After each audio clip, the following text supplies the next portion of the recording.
আমি আমার ভালোবাসার মানুষটাকে হারিয়ে ফেলেছি। আমি যেদিন তোমাকে প্রথম দেখি সেই দিনে আমি ক্রাশ খেয়ে গেছি। তুমি ভালোবাসার মানুষ হারিয়ে ফেলেছো, তো কি হয়েছে? তোমার জন্য তো আমি আছি। সন্দেহ, তুই ঠিক কথা বলেছিস। ওই পাশে আছে, ওই পাশে, ওই পাশে, ওই পাশে, ওই পাশে, ওই আমার কপালটাই খারাপ, আবার আমার মন ভেঙে গেল।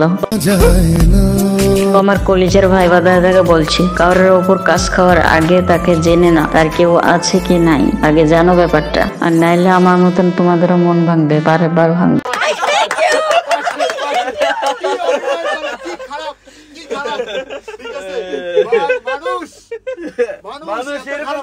তো আমি জানি আপুটা খুবই সুন্দর, ক্রাশ খাওয়া খুবই স্বাভাবিক। ওনার পাশে অলরেডি জিএফ আছে, ওনার বিয়ে হয়ে গেছে কি তো আমি জানি না। তো এই ভিডিওতে আমি তোমাদের ক্লিয়ার করে দিলাম, আর কেউ ক্রাশ খাবে না। তো খেলবো না। এরা খেলবো না কেন বলে, এই কথাটার মানে কি কেউ জানো গাইস? জানা থাকলে একটু বলবেন। তো ভিডিওটা এই পর্যন্ত, ভালো লাগলে শেয়ার করে দিবেন আর মতামত কমেন্টে জানাবেন। দেখা হচ্ছে নেক্সট ভিডিওতে। আল্লাহ হাফিজ।